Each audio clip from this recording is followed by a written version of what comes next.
Welcome to Critical Junction, episode 15. I'm Mark. I'm not Mark. And I'm the third guy. Okay then, so that happened. It's Luke and Jill, everyone. So today we're talking about vaccinations in general, and in particular the anti-vaccination movement. I kept you funny when I planned things. That was... So I have a couple of stories that I want to get to in a little while, but before we go and talk about that, I just wanted to cover where the whole anti-vaxxer movement originally started from. So in 1998, a doctor by the name of Andrew Wakefield and 12 of his colleagues published a series in the medical journal The Lancet, which suggested that the measles, mumps, and rubella, or MMR vaccine may predispose to behavioral regression and pervasive development disorder in children. So despite the small sample size, meaning about 12 people, and the uncontrolled design and the speculative nature of the conclusions, the paper received wide publicity and the MMR vaccination rates began to drop because parents were concerned about the risk of autism after vaccination. So almost immediately after that, a bunch of different studies were conducted and published refuting a lot of the links between the vaccine and autism. So a little later on, there was a short retraction by 10 of the 12 colleagues that participated in the original study. And finally, in February of 2010, the Lancet completely retracted the entire study. So, I think later on, Wakefield was it was retracted in 2010. So it spent 12 years as an actual paper. I think it took us a long time to find out about its retraction, though, don't you find? Because I found out about it not that long ago. It doesn't seem like it was 2010. I know I have a terrible concept of time, but when would you have heard that it was retracted? It was pretty recently, actually. Yeah. Well, I just found out recently about Andrew Wakefield losing his license. Yeah, he lost his license. He's no longer practicing. Discredited. Yeah, exactly. So, so that's where the whole anti-vaxxer movement started. People like Jenny McCarthy kind of picked it up afterwards and made it become a pop culture phenomenon. Well, she was invited onto Oprah to talk about it. Yeah. And I think that's what kind of propagated it. Did they give away a car at all? Or? Everybody gets autism! You get autism! You get autism! Yeah. So the study has been widely debunked as fraudulent. But for some reason, it continues to have traction with a lot of people who are concerned that vaccines do, in fact, cause autism, when in reality, that's not the case.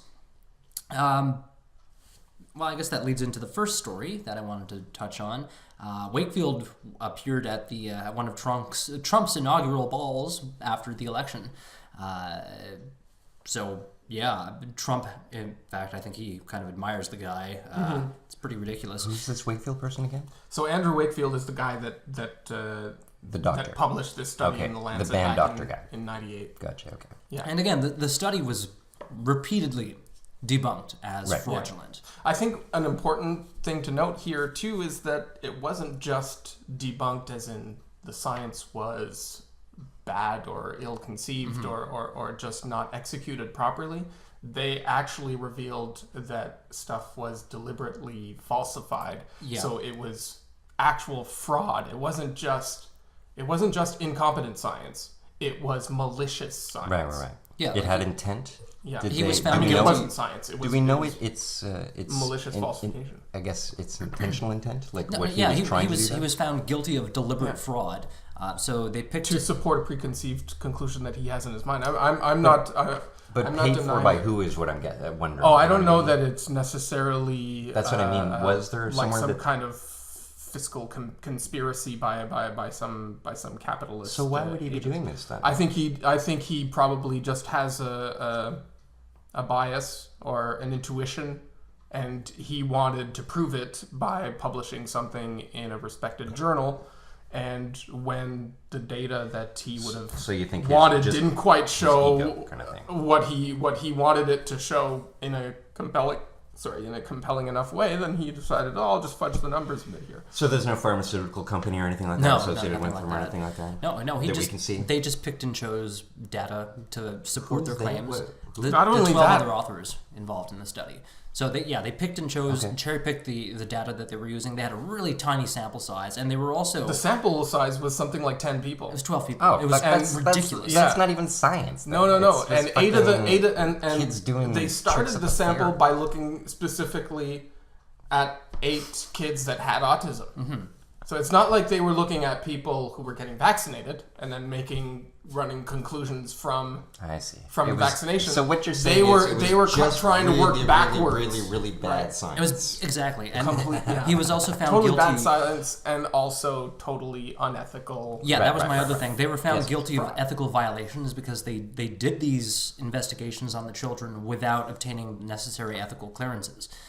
So that's the stipulation that they were able to charge these people with, is what you're saying? That's what the board found. Right. So the whole paper, the whole study was just complete bullshit to start off with. But for some reason, it's still a cornerstone of the anti-vaxxer movement.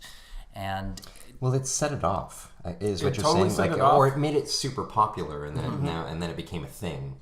Exactly. So now it's actually managed to get traction in the popular culture out there, and there's actually pockets of people who still stick with that conclusion that basically all comes down to one single article or scientific study. And there have been numerous counter studies against all the other studies Yeah, that have like soundly refuted it. Yeah, there have been many, many counter studies just proving that there is no link between autism and vaccinations at all. Right. Well, I've always thought of autism, and I mean, I don't know or anything like that, but I have like some close autistic friends, and one of them is like even sort of Rain Man-y. It's got the savant side too as well, Okay. And I see it as I guess I think of Nietzsche, and I think about how too much knowledge, too much information will lead to oversaturation of the mind, and so it becomes almost a blockout, an inability, like a sort of a honing in and zoning in so much, sort of like a magnifying glass coming down and taking the sun and making it piercingly small, so you're able to do things in small areas, but you can't see the rest of the world, and you also can't communicate with the rest of that world because you're locked in on it. I've always seen... So with an increase in focus, you get a decrease in peripheral, knowledge or... Yeah. Well, yeah. That was just sort of like an image to think of how the mind could be not a negative thing, but it can be a positive thing. Like, I don't see it as a disability or anything like that, I mean, this guy's naming plants because he took the horticulture class at Algonquin, and he was able to name plants that the teachers weren't able to name, using the real Latin words and stuff like that. But I've always seen it as sort of a social, in a sense, it's a defense mechanism, a mental defense mechanism about defending itself against our society and its sociopathic tendencies. You know what I mean? Looking at the world, all this information, it retracts. It becomes focused on singularity. Anyways, no, I'm going too far on autism for no reason, but that was just always a thought I had concerning autism and how I think that might be a little bit overly romanticizing. Yes. I mean, more like a sci-fi story. A definite neurological or. Well, either way, I feel that in a sense, sickness or disease or some sort of what you were going to say, a neurological what? I don't know, disability or well, yeah, I'm not condition. sure what to call it. Yeah, condition, we could say. They're self-defense mechanisms. They're protecting the body. In a sense, they're healthy. They're trying to reject something there. Do you know what I mean? So in a sense, we're helping to create them and worsen them, or if you want to look at them that way, in terms of how they're able to cope. But I think you're presupposing an outcome or sort of a rational purpose when conditions don't necessarily have to have a purpose. You know what I mean? Right. Like you're saying that it's a defense mechanism. So meaning that it's something designed to solve something else, or, well, I was looking at, arrive at some preferable outcome. I'm looking at disease that way, like cancer, for example. But I mean, they're all different, I suppose. So I understand that some people with autism can have some remarkable abilities, like, I don't know, with languages or numbers or memory or I'm talking about things genetically like as that. well. Like, But the fact that this mental condition has that kind of a beneficial side in some cases, I don't think that can be taken to mean that it's not actually a disability to begin with, because there are other mental conditions that don't have a positive kind of benefit like that does. I'm not really talking. I didn't mean to talk positive or negative about it in any way. I know, but that's what I should saying. say, That's what the implication of. Yeah, what I guess you're- what I'm saying is I should say it's a response to. I guess I do feel it melds out of it. If conditions were different, I do not think it would arise in the same way. Does that make sense? That's a little vague. I guess so. But that's all I can say. We've got sidetracked. A little bit, but that's fine. What are we talking about again? Vaccinations. We're right? talking about vaccinations, and this study was meant the original study that kicked off the anti-vax movement created some kind of a false connection between autism and vaccines. Mm-hmm. Yeah. It claimed that vaccines cause autism. There's a causal relation between them, and the thing is that so much of the this original study, because it was published and because it started creating waves, it actually prompted a whole bunch of studies to come after it to try and confirm it and to completely verify that its methodology and conclusions were entirely false. All the studies that came after it conclusively Not proved a that there was single no one causal link that- between vaccinations and Right, autism. right. Can I talk about people?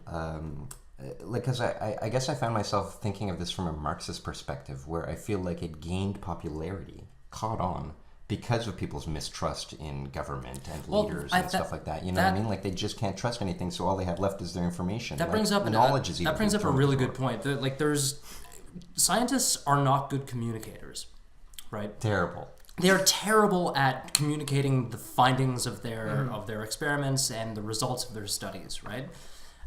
It's what they do is fucking complicated, and that's one of the main reasons why it's really, really difficult for people in the science community to communicate what it is that they're doing, because for the most part, what they're doing would just be completely misunderstood by the general populace. Mm-hmm. So it takes a particular set of skills within the communications industry to bridge that gap, and sadly that's really lacking in the media. It's lacking in science communication in general. I mean, there are a lot of people out there who do a really good job at bridging the gap, at communicating science properly. For the big shots, you have people like Bill Nye or Neil deGrasse Tyson or whatever. But these people are, in a sense, they're entertainers. Well, yeah, they're able to captivate. Bill and Nye speak is properly. more of an entertainer, but he also has credentials in engineering, and, Right, and right. he's Yes, worked of in course. engineering, and he's got credits that way. But I don't mean to Neil discredit deGrasse, them in any way. I but just Neil mean in deGrasse terms of what's Tyson succeeding for them. Neil deGrasse Tyson specifically, the communications part is like a side project of his. He's an active scientist. Right. No, but what I mean is they go into that area, like they just come off well on camera. They're able to captivate and speak to people. Charisma. I guess you could say charisma, right? They've got a talent for communication for sure. Yeah. but even Unlike me, for example, rambling fool. I'm talking specifically about like media communications and science. There are a lot of reporters who are dedicated to reporting scientific findings as accurately and as broadly as they can. But again, it's something that's really tough to do just because of the nature of the beast. Again, science is really, really complicated, and communicating that is even more complicated if you don't A, understand how to communicate properly, and B, understand the science you're trying to communicate. So when it comes to the whole anti-vaxxer movement, I think that's where the anti-vaxxers are taking advantage of the lack of scientific communication. Yeah, there's a vacuum there that creates an opportunity for any other kind of projected presumptions and stuff that come out of like an unfamiliarity with the specifics of the science. Exactly. So people just kind of create in their own imaginations these like there's an opportunity there to start talking conspiracy theories and bring in things like big pharma and people the mistrust thing. The mistrust thing. Yeah, and that's because of that vacuum that's created by the lack of communication in science, or the lack of. Well, it's not only that though. I mean, it's also a combination of things. It's basically looking at who's leading and going, oh, we do not trust them. Like, there's no way you can trust politicians nowadays. You know, we've talked about this before with Trump. It's like now it's at another level where it's not like we're just looking at leaders and going, you know, I don't know if I can trust this guy. It's now we're looking at him going, well, how the hell can I possibly even consider trusting this guy? You know, like it's of ridiculous proportions now. Like they're legitimately just going, and we're embezzling from you and and grabbing all sorts of cash and creating a big pile. You know, we can see them sitting on their pile at this point. You know, I think part of the mistrust in vaccinations specifically has to do with people glommed on to the fact that prior to 1999, a lot of vaccines made use of something called thimerosal as a preservative, and it's a mercury-based preservative used in multi-dose vaccinations to prevent contamination from like funguses and bacteria. Who's doing this? When? What? Who? Vaccines used to contain thimerosal prior to 1999. Okay. Prior to 1999, geez, okay, right now, okay. Yeah. Crazy. Some crazy shit in there. They, in the U.S., so the some FDA... swamp water in there, okay, go on. in the U.S., the FDA took out or ordered vaccine producers to no longer contain thimerosal because people were freaking out about, hey, this thing is made from mercury. The thing they didn't realize is that it's made from ethyl mercury, right? It's an isotope of mercury that isn't so people not understanding science is what you're getting. Yeah, exactly. And they freaked out, and the FDA is like, all right, we'll take it out. You know what? Who was the first person to let the stupid through the gates? You know what I mean? Like, when did this start? Who started this? Like letting people that don't know anything make the rules about things. Right. Is it noise complaints? Is that what started it all? These old people don't know anything. Let the band just rock out for a few hours. It's not a big deal. You know? God. So, yeah, people flipped out.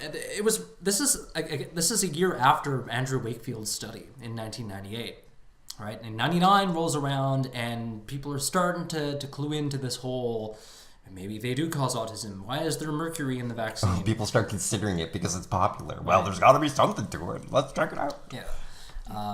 Recently, Jenny McCarthy has tried to backtrack on her original claims of vaccines causing autism on a fucking reality show, but she spent years advocating. She actually started backpedaling? Yeah. But how did that happen? She's now a different person then. Yeah, you know? But she spent years advocating against vaccinations. Have you not done stupid things? Of course. Who has cast the first? Who shall cast the first stone? But she was such a powerful advocate for the anti-vaxxer movement.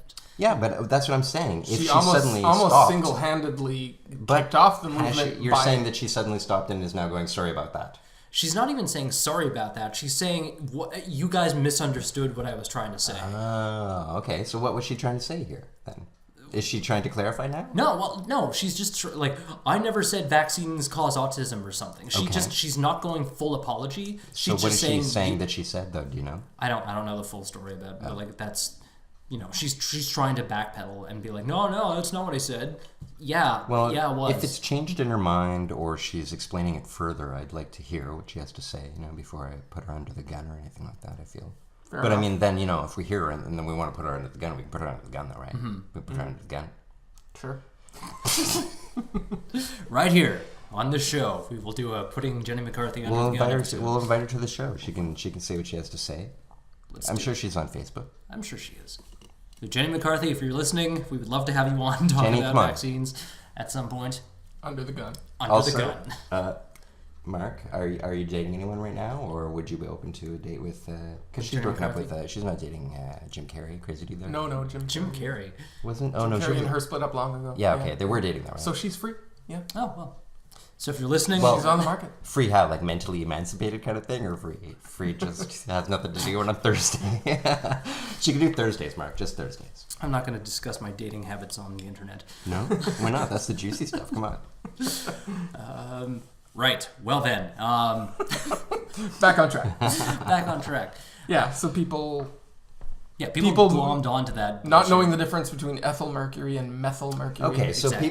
people making what they will of science, like this general idea of like people are going with stupid, like we're letting stupid through the gates, like I said, you know. Do you guys think there's Why is a this- general mistrust in science out there? I think because of the use of science by other forces, you know, wherever Yeah, they're we've got- leading. Like I think I'm going back to the Marxist thing again. You know, someone's using power for their own benefit, probably for financial gain, and it's you know things have gone off track, and people can't trust anything anymore, kind of thing. I mean, think about the cigarette business and how much they used their own funded kind of pseudoscience to try and muddy the waters and allow them to keep selling their stuff and hiding the health risks of it and pretending that it's actually got health benefits and all this kind of stuff.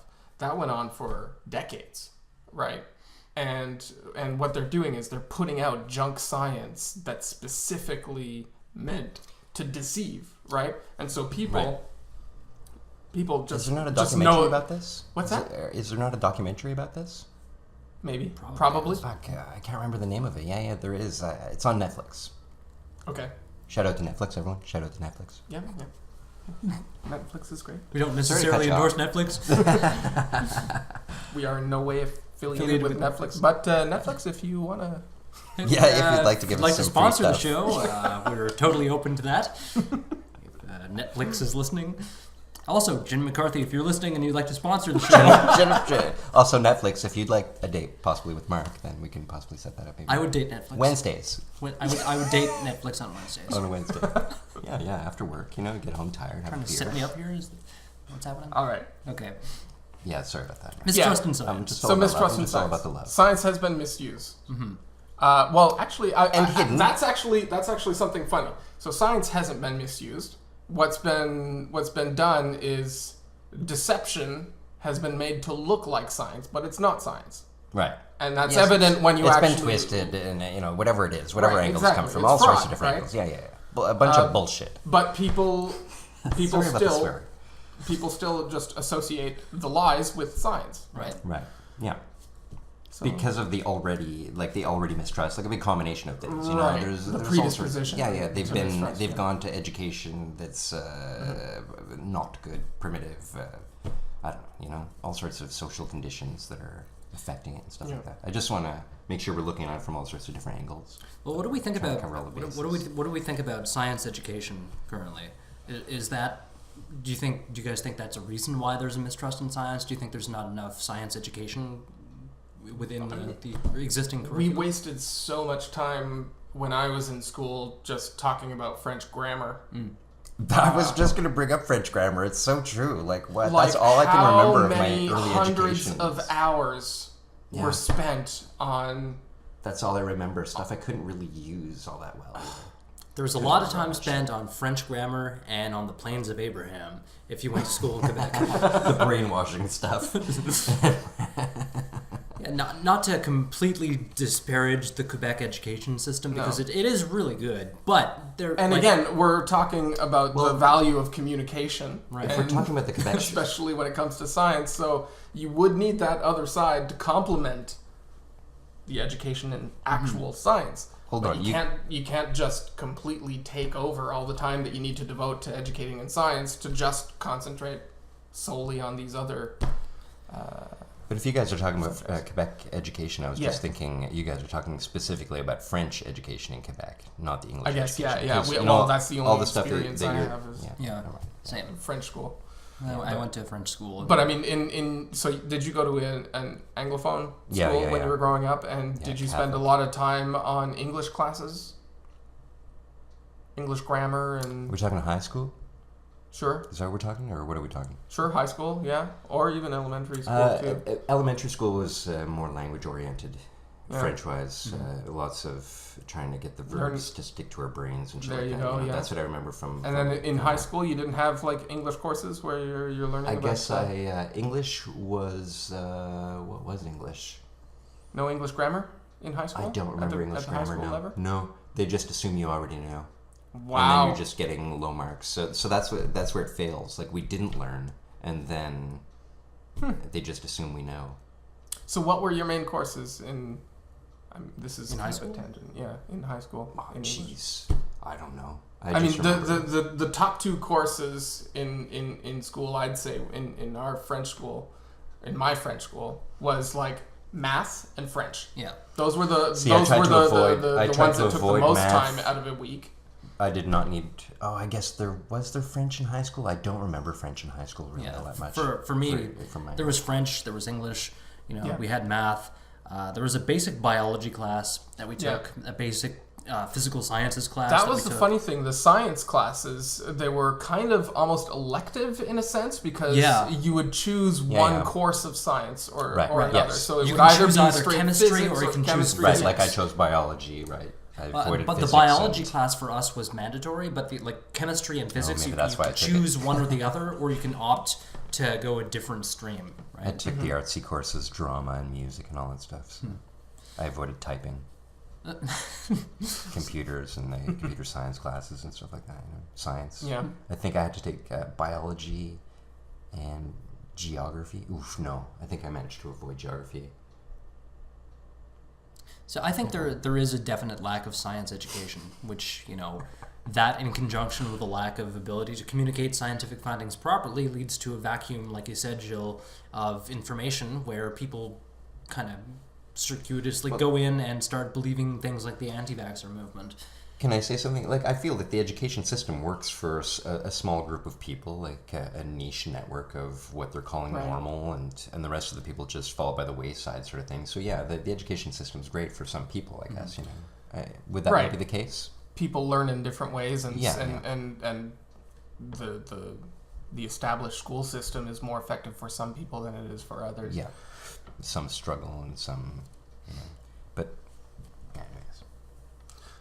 Yeah, I mean, I get that speaks to how we should speak to the people who are skeptical or cynical or just completely resistant to vaccines. How do we do that, though? How do we... So- How do we Well, try to we convince someone who's already made up their Education, mind? I guess. At that point, science does have to get involved, and we then have to present them with here But the are prob- the here, you know, But the problem there are no is associations. people don't listen to they don't listen to data. They don't listen to So statistics. right, what we're talking about now is basically now there's a problem. We've opened the problem is- floodgates. the problem is and people are that are more- wrong have gotten in. And Fear is a powerful tool. As soon as somebody is afraid of something, it becomes very difficult for anyone to change their mind, no matter how much information you throw at them to counter those fears. Yeah, that makes me think of that old axiom: you can't reason someone out of what they didn't reason themselves into. Right. Are we talking about how do we solve the problem, sort of thing? Is that what were you saying there? Yeah. Like, how does It anyone relates solve to the that. problem? Just how, yeah. Like, what can be done to convince somebody who's already made up their mind that vaccinations are going to...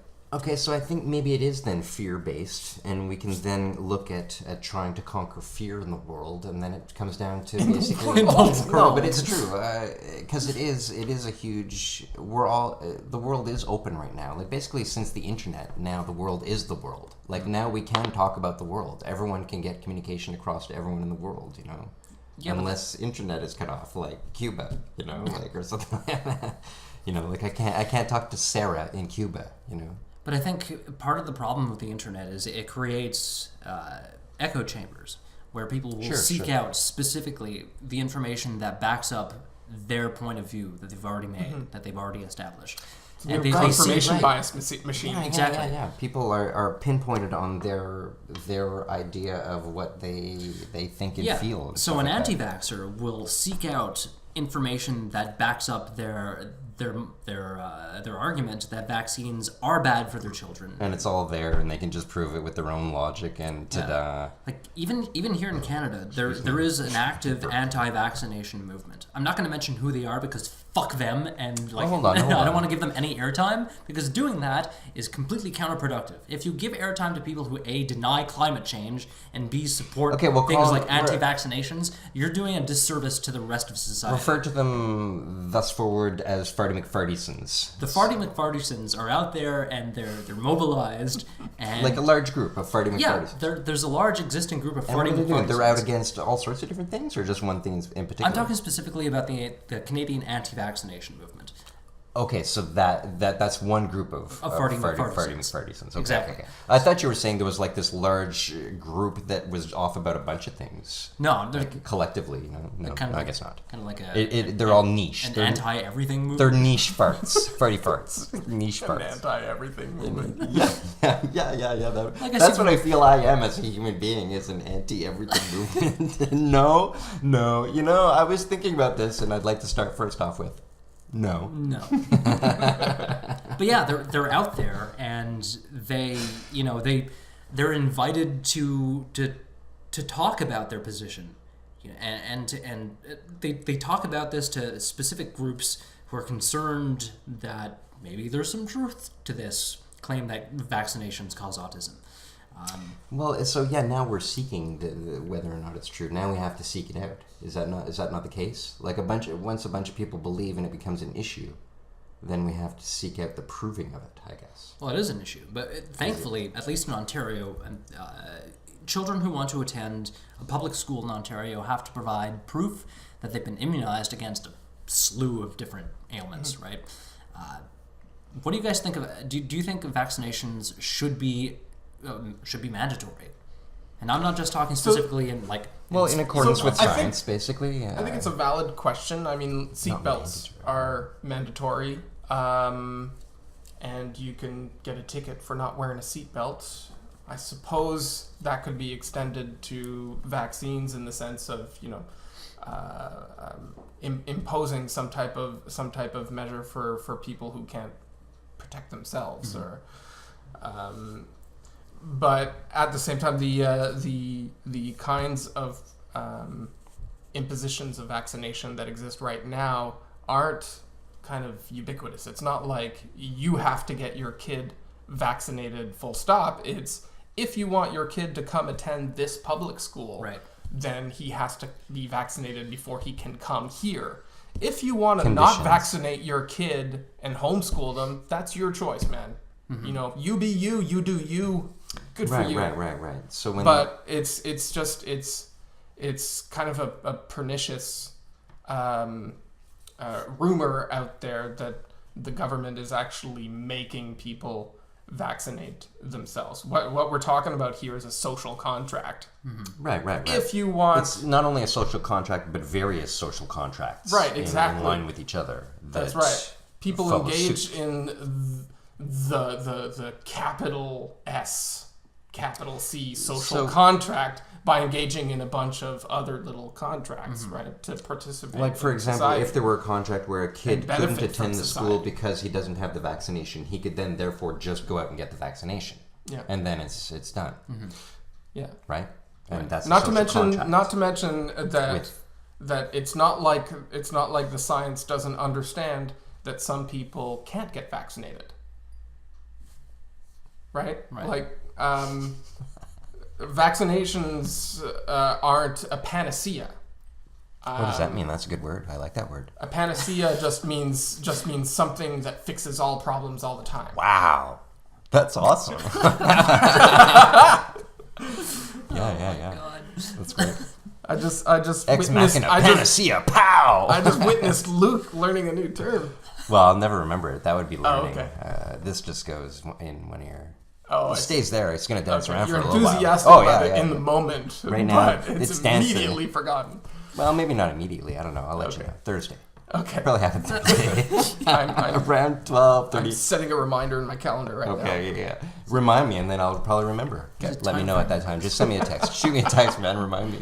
So anyway, vaccinations aren't a panacea. The way they work is more on a probabilistic basis, right? Like you're vaccinating as many people as you can to reduce the opportunities for a virus to actually infect and spread. Well, that brings up the issue of herd immunization. Yeah. Right. If somebody is unable to receive a vaccine, by vaccinating everyone else, you're protecting that individual as well. That's right. Yeah. So it becomes like a cattle thing, and yes, sure, it's okay to it's called to herd immunity. Vaccinate kids when they're born, just load it in their asses, their little baby asses. Can we not talk about baby I'm asses? just talking about needles. No, but seriously, no. Does that not just make sense? Give them the vaccination for that reason. I like it being called that, herd vaccination. It's called herd immunity. There's no herd vaccination. Oh, I was misunderstanding. I'm sorry. It's not like a slaughterhouse where you're putting kids on a conveyor belt and jabbing them with needles. No. I was okay with that. No, but I do feel that's all right. And they don't vaccinate newborns.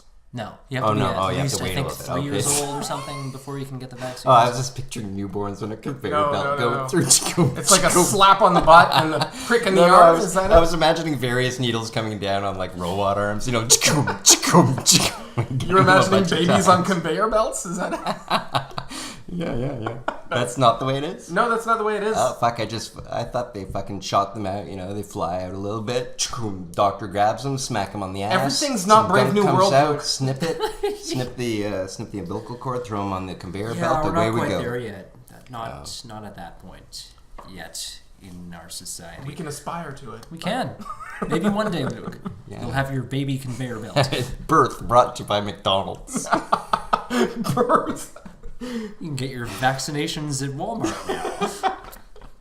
Walmart, McDonald's, same thing. Yeah. By the way, Walmart, if you're listening and you'd like to... Also, Marcus Single Walmart?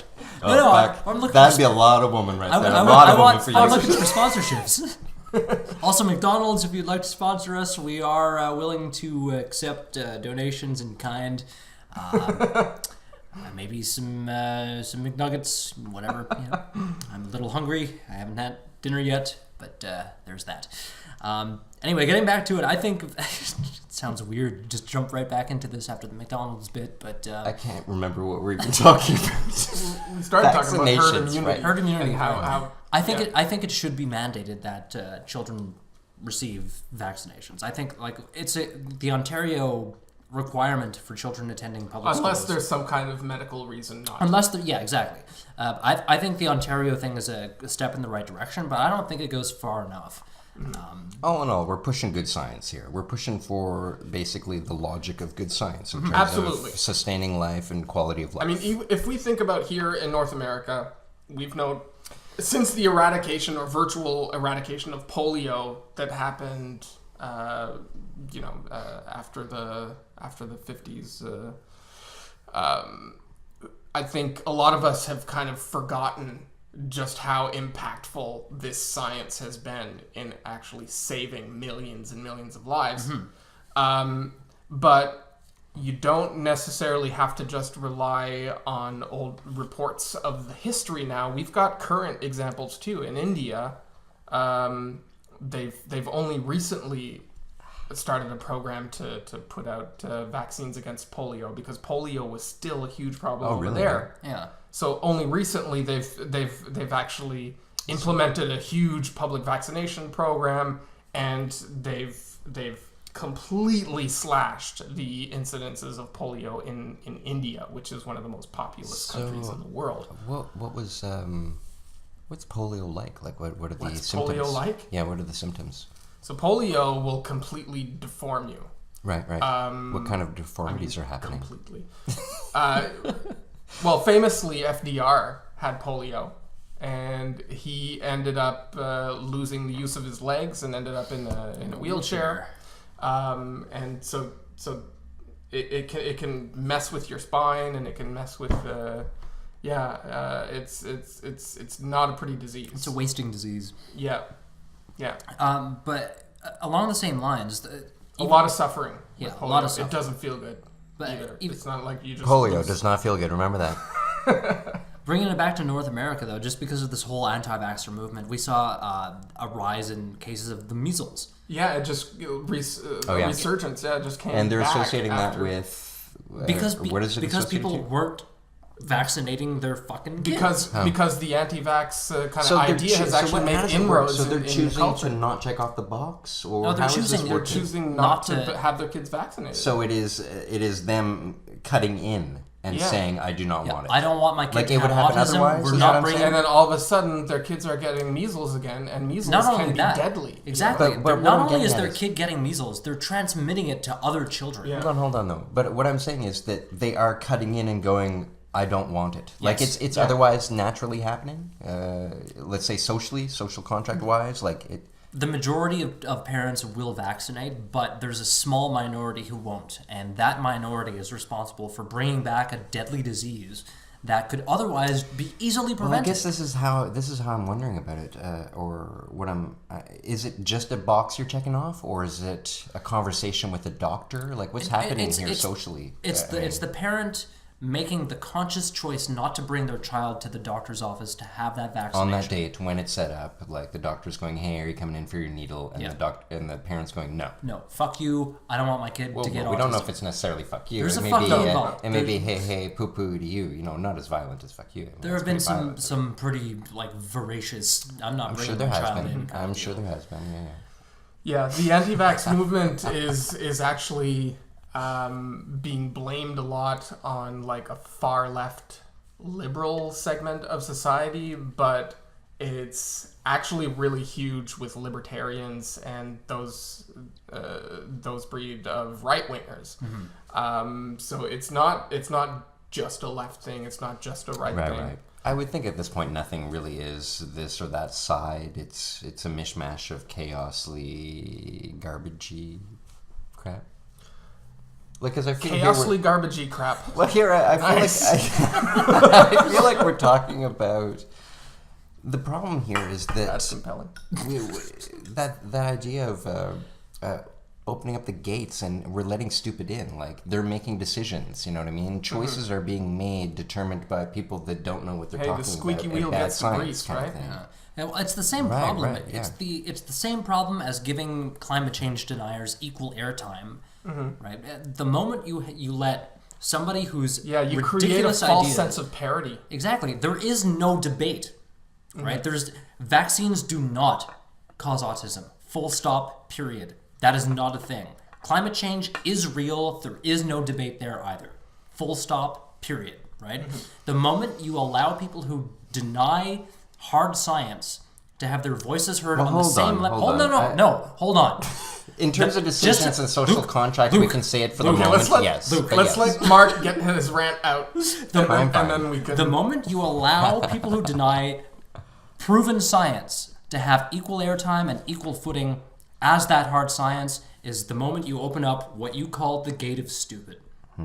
Right? That's when all these people are allowed to suddenly believe there is a disparity and there is a debate going on, when in reality, the issue is settled.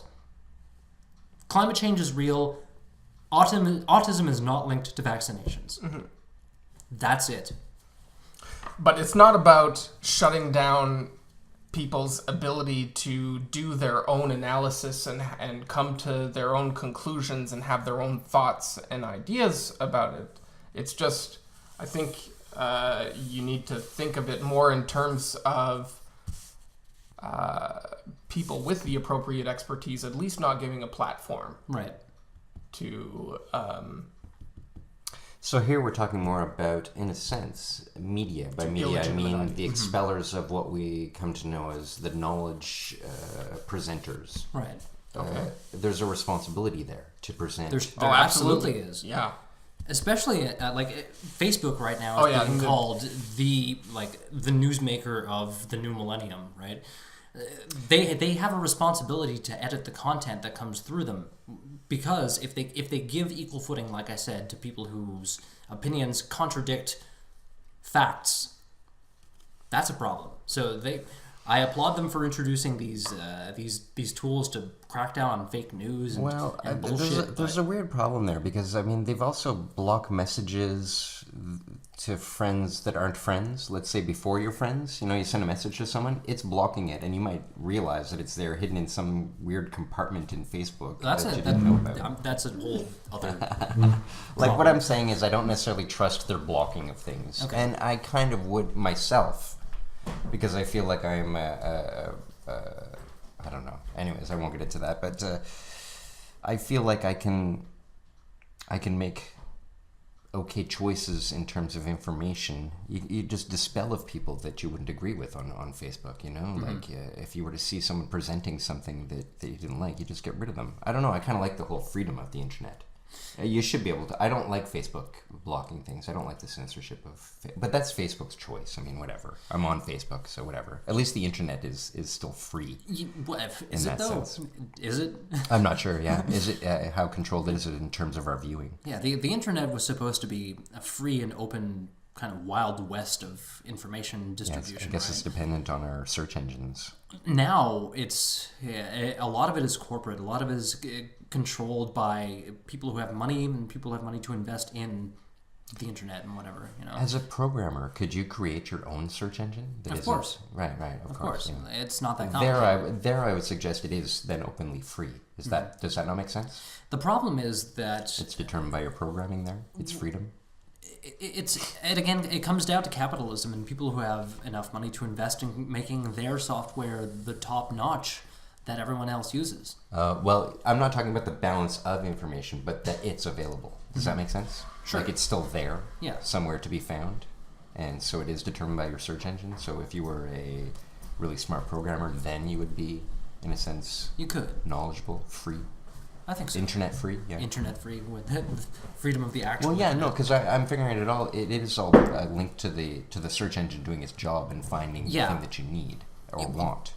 You know, that brings up the deep web and all the other internet sites that aren't indexed by, you know, popular search engines. Yeah, that are cut out right away due to some sort of information that they've. It's not a matter of being cut out. It's just they're not included in the search terms because well, that's what I mean by cut out. Okay, sure. Like they're put really low on the list. They just don't appear at all. They're not indexed by the search engines. Right. Anyway, that's so that's the internet. Jill went to the bathroom, everyone. Jill went to the bathroom. Thanks for blowing my cover. Welcome back. Tried to be all surreptitious about it. How'd it go? Everything come out Another all right? good word.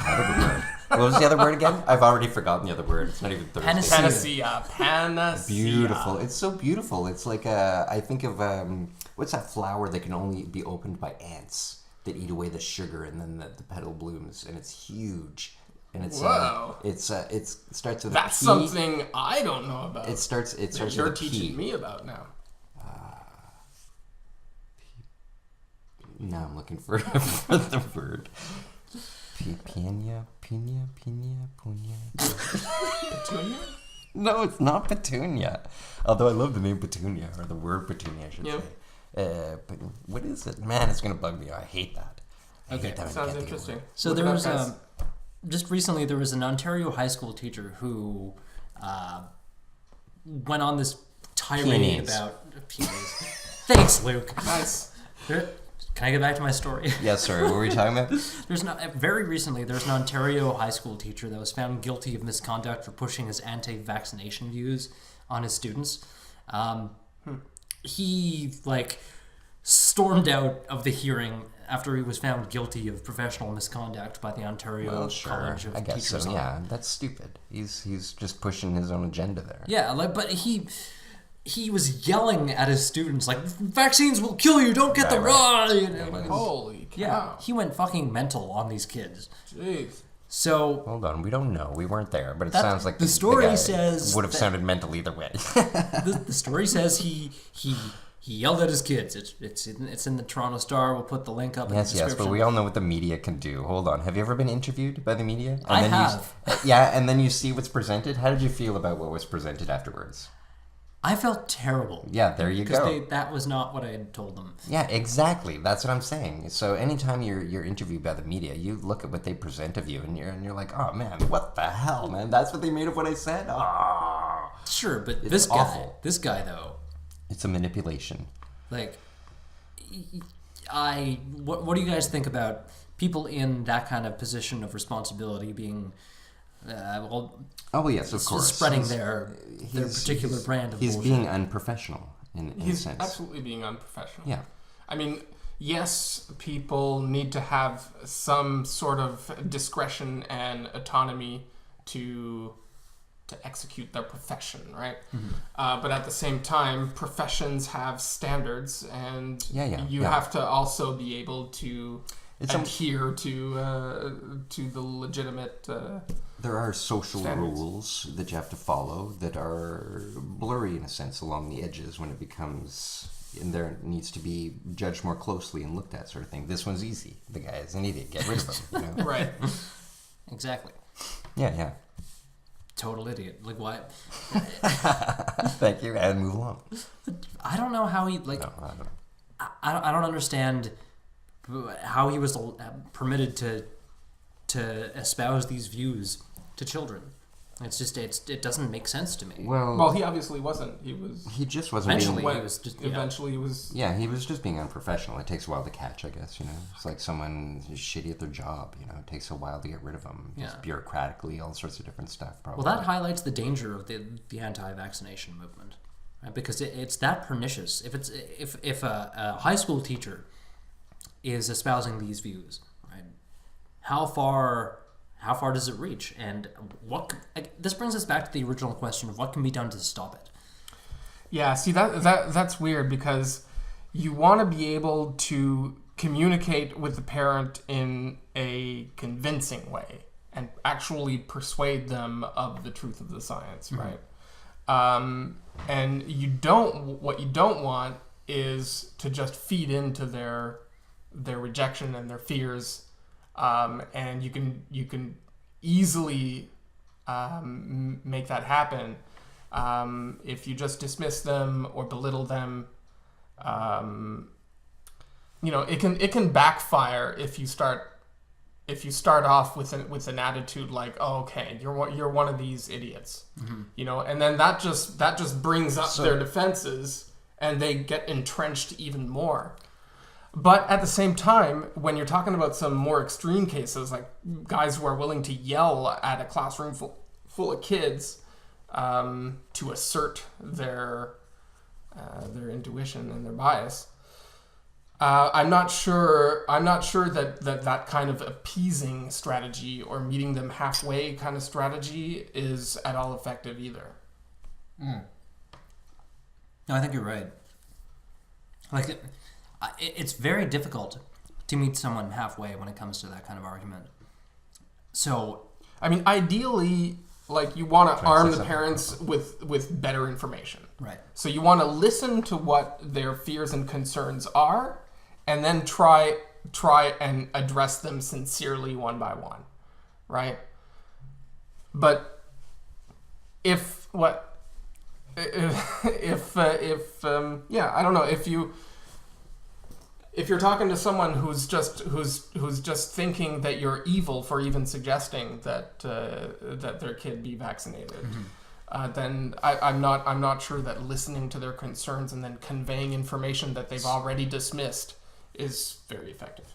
It may very well be that these people their minds are not that they're not changeable, but I'm looking at it more in terms of creating knowledge over time and changing things over time. So it may be difficult to deal with at the moment or seem like it, but over time it would change. I'm wondering if you guys think it would be a good idea to, in a sense, create like this monolith of knowledge that is, in a sense, considered at the time concrete, almost like we've heard of like ethics czars, but here it would be like a science czar sort of feeling. Do you think that something like that would be helpful in this situation where we go, this is the way we are understanding the world, like in terms of what we know? Like we know that things have been We are have been to affected. some extent we already have that. When you have a consensus of the scientific experts in a specific domain. You're right. It does exist. Who all understand one thing and convey the information about that one thing in the same way. Yes. I mean, I know what you mean. And you also, and at the same time, even though we have that, you still get the vested interests in the contrary, who will easily put out information that'll muddy the waters and convince enough people to reject that monolith that you're talking about. The problem comes down to finding out a way. The problem comes down to finding out a way to break down personal bias, right? Because that's ultimately what's at the root of this whole issue. So in a sense, a person's intuition, the choices that they're making in terms of what they're believing and stuff like that. Mm-hmm. Why are people so vested or invested in this whole anti-vaccination movement? Well, and how can you change their mind? I think, like you said, it's stemming from fear. So maybe the solution then, therefore, is to try to eradicate fear. Mm-hmm. And in that case, you're going with compassion and stuff like that, and that's what you're really pushing it as an agenda. Which I myself would suggest that is always usually the solution. The whole love is always the answer, but not love. No, sure, but I don't think Alex Jones is going to respond too well. No, but it's not an immediate response. But what I'm talking about is it really is just a seed that grows and creates effect. And so I still think that this is usually the solution for all of these problems that we're talking about. And I'll always say that because it is the solution for all the problems. I think that's just my. I think on a very personal level, that's right. Like if you can reach out compassionately to parents who are afraid of vaccinating their children because it might cause autism or whatever, or have some deleterious effect on their child, sure. Yeah. But when it comes to the bigger issue of people pushing that anti-vaccination agenda, people like you said, Alex Jones, who are very, very vocal on the right, people who will yell their opinion just across the board, how do you put up a filter to block that kind of bullshit? I guess I see it as it kind of is like a bully. How do you treat a bully when a bully's coming at you? You know what I mean? Mm-hmm. And I guess always the answer is compassion. And because like we can shout back as much as we want. We can shout facts and data and statistics. Guy needs the love is what it sounds like. But then it just becomes noise. It becomes the right yelling their anti-vaccination bullshit versus the left shouting back at them, right? It's just it's noise canceling each other out, and I know. Who do you believe? Always nonviolence, anyways. Push away, I guess. Sometimes you have to push people away. Sometimes you think like push them out of the way. Is that what you're talking? Yeah. Like, no, we can't even consider you. Mm-hmm. You're put in the corner. Right. You can talk, but we just won't listen. I guess that's the answer. Just don't listen. Well, I think maybe more specifically, it's just about not being dishonest about the legitimacy of a contrary opinion or something. What do you mean by dishonest? Like with the person? I think to some extent it's kind of dishonest to pretend that that something that's completely illegitimate has some legitimacy, right? But hold on, so the person believes you have to be though. honest. That person believes it. But if there's conclusive knowledge. That's the problem. Yes, you're right. You know what I mean? Like here in the example of the vaccines, they were reading bad science, though, were they not? Like they thought it was conclusive, and they were just trusting that. Mm-hmm. So in this sense, that's why that one grew. Is it not true? The problem is that study was published in a reputable medical journal. Like the Lancet is huge. Yeah. That's what I mean. And so it affected things. That affected people's concepts. Like if something is going to be published in that kind of journal, of course people are going to believe it, right? Right. So I think there's. Well, I can't believe it with that much of a test population that it's even considered science. Yeah, I don't understand. I don't know how it got published in the first place. I don't know how it got published in the first place either. That's I'm ridiculous. not sure whether how is that even possible? I mean, well, come on. That leads me to another question. Either. That leads me to the next question. Do you think standards in scientific publications are stringent enough? Well, I guess not. Because, I mean, 10 people? Are you kidding me? You know, even if it was 20, that's still not enough. Like, that's nothing. That's not even Family Feud, man. The the sample size was Survey says Testicles. It could have been like at that small of a sample size. There's nothing, There's no consensus in there. How can you find usable data in something that tiny? Yeah, no, that's bad science. That's not science. No, it wasn't. It was terrible science. Yeah. So we're all in agreement with science. We like science.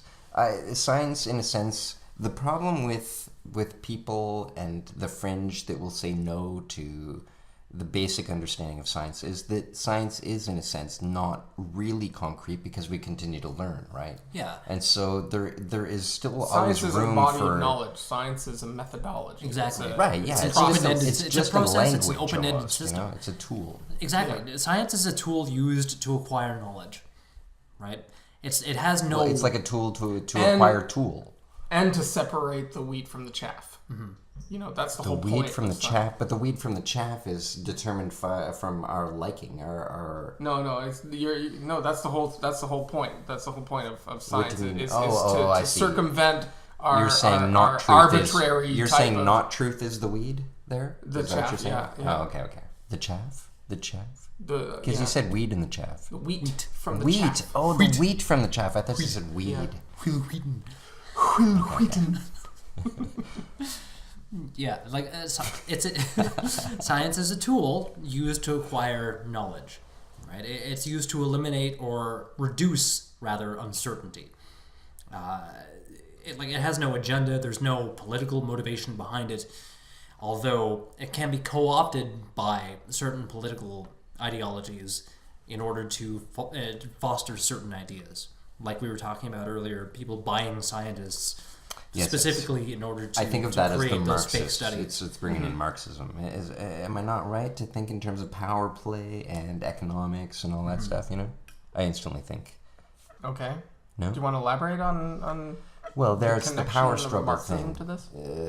Power struggle, controlling knowledge, all that stuff, all those fun things. We don't have to talk about those things. No, but that's how I mean. No, am I not communicating properly? I'm autistic. I can't get out what I really mean. I have a whole world in my mind that I can't communicate properly. It could be maybe I have Asperger's. So you're saying that the whole problem just stems from power struggles. There's no burgers. What's that? The whole problem just stems maybe from not stems. No. I'm just saying competing- manipulated by it, not stemming. I don't know where it stems from. That's a whole other idea. The whole beginning, speaking of beginnings of things, I don't know. But I mean, controlled by and manipulated by, and our view therefore determined by, for sure. The social is always involved, I would think. Sure. Yeah. Yeah, that's all. I Yeah. I felt like I had no fun. I'm sorry, guys. Is it working? Is this working or not working? Is it fine? Are things okay here? Is there an elephant in the room and it's me?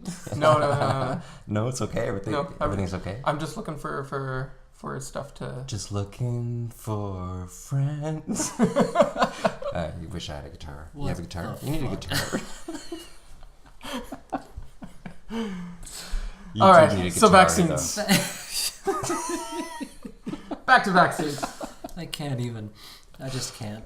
How long are we going on for? We've been yammering for a bit, no? Is this not done? Are we done? Are we? I don't know. Do you guys have anything else you want to talk about? Thanks, Luke. No, that's not the end. Where are we, though, in terms of time? About an hour in. Just over now. Yeah, that's good. Well, that's pretty good, though, no? Yeah, that's pretty good. That's pretty good. Yeah. What are you looking for there? I'm just looking on the internet to see if The there's, interwebs.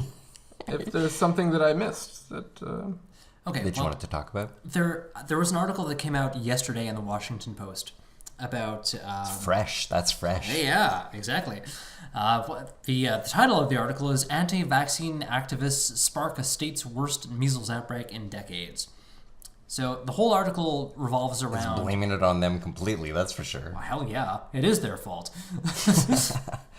Because... They're just taking credit for it. It's like a terrorist group taking credit for something that they didn't really do, but they're like, sure, we did that. No, why not? This one is it's relevant. Like the Okay, this anti-vaxxers targeted a specific community. I'm sorry I slowed down the story. You go right ahead. The issue revolves around the Somali community in Minnesota, who were, they picked up on this whole anti-vaccination thing, and they invited Andrew Wakefield to speak at an event. So right away, there's a problem. There is a problem, right? He was feeding off of this particular community's fears. Just like you're feeding off the Andrew, what's his name? Andrew Wakefield? Yeah, go on. Yeah, they were afraid that vaccines, again, cause autism. They bought into the whole discredited theory, and he was allowed to speak to the Somali community and spread his fake, his fraudulent seed of hatred and disillusionment and not hatred. I guess it's just a knowledge. Like, I wonder what the benefit is there. Like, what's he thinking? Like, what is pushing this agenda doing for him? He might very well just think that vaccines are dangerous, and he thinks himself a hero. Right. That's definitely the idea that I'm getting from this story is like he thought he was saving these children. Right. But it's almost like everyone has to represent every thought that we've ever had. Like, if you think something, someone is going to be born pushing that thing to the end of their life, You think an evil thing? It's going to be born tomorrow. I tell you, you're cursing your world with your thoughts, all of you. I'm like the evil gypsy giving the evil eye to all of you. If you're listening to this, have you seen The Ring? Terrible things are going to happen. I have no idea what you're talking about. So anything that's thought happens. It affects the world, yeah, absolutely. Mm-hmm. You don't think that? You guys don't know? You guys don't know? Well, anyway, it's like I'm gonna go piss. See, so Wakefield. Wakefield didn't think he didn't think he was doing anything wrong by addressing the Somali community. To quote from the article, the Somalis had decided themselves that they were particularly concerned, and I was responding to that. And then it goes on to say, I don't feel responsible at all. Meaning that he recognizes. Like, there he is, seeing the effect of his narrative that he's out there pushing. Yeah. And he's washing his hands of it. Yeah. So he sees that his anti-vaccination actually causes disease and death. Right. And he's like, well, I was just responding he's out there, no, I'm just trying to prevent disease. Yeah, exactly. Oh, wait a minute. I was just responding to their fears, They wanted... Yeah. I guess it comes down to the idea of alt facts in air quotes, right? Mm-hmm. He's presenting an alternative narrative to the whole vaccinations are safe. Vaccinations will prevent diseases from spreading or whatever. If you're afraid, you should listen to what I have to say. This kind of thing, these kind of people like this Andrew Wakefield, it's like they're exploiting and exaggerating the very real minority of cases that actually can't be helped by vaccination. Right. I mean, it's true that there are allergies and certain people with like a compromised immune systems that won't be helped by a vaccine, right, and for whom a vaccine can hurt them. But when you compare the numbers and actually look at the numbers, the cold, hard numbers, then it's completely overshadowed by the benefits that come from vaccines. Exactly. I saw some. I'm sorry, I don't have vaccines. The number here, but there was. I was seeing something about how vaccinations that started from the 70s on or the 80s on and became like ubiquitously kind of administered. I love your lexicon. Okay. So the number of cases of contraction of a disease and stuff like that the vaccination was shown to prevent was just huge, enormous, like orders of magnitude more So than what were the the negative numbers effects like? than the numbers of people who Are there were any shown negative effects, to or- be diagnosed with autism. Right. Autism, apparently the diagnoses of autism only increased something like 3 times. Do you know if So- it's true that they only diagnose people below the... If you're beyond 18, you can't be diagnosed Well, with here's the autism thing. anymore? Is that true? But related to I that thought question, here's the read thing. that I somewhere. don't think so. One of the reasons why people think there's a link between vaccines and autism is because the time when most children are diagnosed with autism happens to coincide with when they start getting their vaccines in the first place, right? Mm-hmm. And that brings up the whole classical correlation does not equal causation argument. Right, or post hoc ergo propter hoc. Exactly. You know, Say it again. Post hoc ergo propter propter hoc. It's Latin for after, therefore, because of. Right. yeah. Right. Love it. Like that was the whole premise, or that's what everything that Wakefield study was contingent upon, was the timing of when. But as I was trying to explain, the numbers don't match up. Exactly. Yeah, the numbers don't match up at all. Mm-hmm. You know.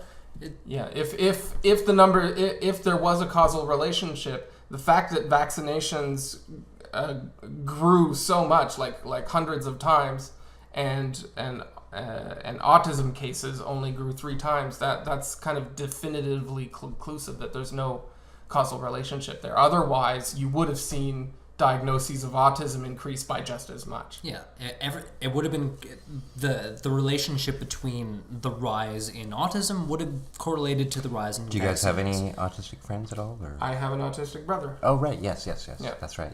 Yeah. So you're exposed to it, like. Yeah, absolutely. And it was with my brother. It was evident that there was a condition there to be diagnosed before he ever even got a vaccine. So there's no Yeah.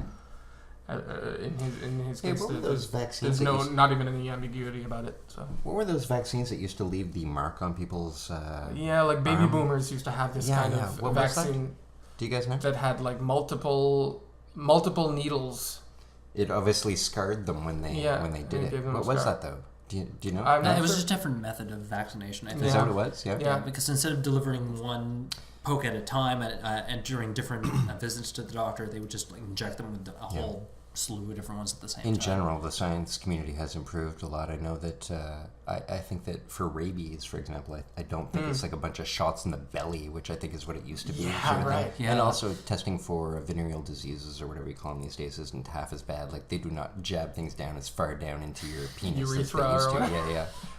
Yeah, no, it's true though. That Q-tip don't go down as deep as it used to, guys. You are lucky. Whoever's getting it done now, you are lucky. Oh, Let me tell you, they used to jam that shit down real far. Just thinking about it. Yeah, it's a shallow. Yeah, no, it's not so bad anymore. They just kind of play with it for a bit, kind of squeeze it out, go, sorry, and then you're like, that's all cool, you're a doctor, and then they jab it in just a little bit, you know. Yeah. Here, let me just get a bit of liquid on there. No problem. Good to know.